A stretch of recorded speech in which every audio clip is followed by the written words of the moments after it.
بعدی پارت 2 معلوم نیست. نگاه حالا من یه روژ بزنم معلوم میشه. نگاه الان لبم بیرنگه ولی رنگ داره. چی بگم؟ کانتور تاثیر داره. خب من دماغم هنوز کانتور نکردم.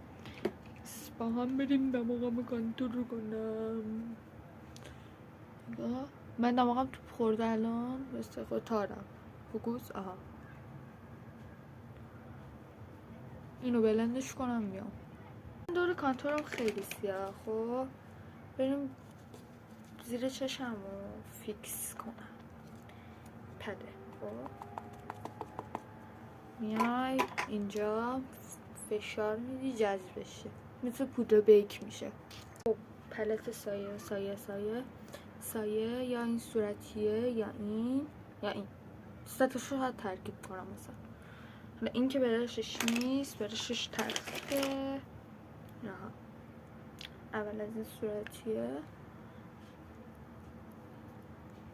مثل من بزنم بیام. یهشو زدم. حالا میخوام سایه قهوه‌ای بزنم توی چشم. میخواستم خط چشم بکشم ولی الان من بخوام خط چشم بکشم انشالله فردا صبح هستیم در خدمتتون و نمیکشم. با سایه خط میندازم. سایه نگاه چه خطی انداختم بیبی. آینه رو میدیم. آره در همین حد کافیه. حالا روزگونه. حالا نگاه رنگ و نگاه. خدا این انقدر نیست. همین نگاه هست. به خدا حالا بایسته نگاه. رو صورت کافیه.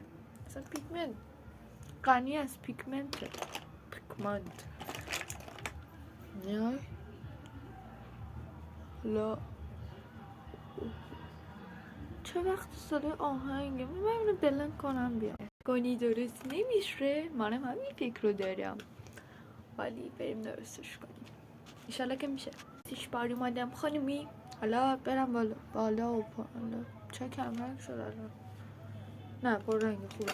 حالا برم اینو با پودر فیکسش کنم بیام. کل صورتمو فیکس کنم بیام. ریمل و روژ ولمی فکر کنم من بزنم بیام.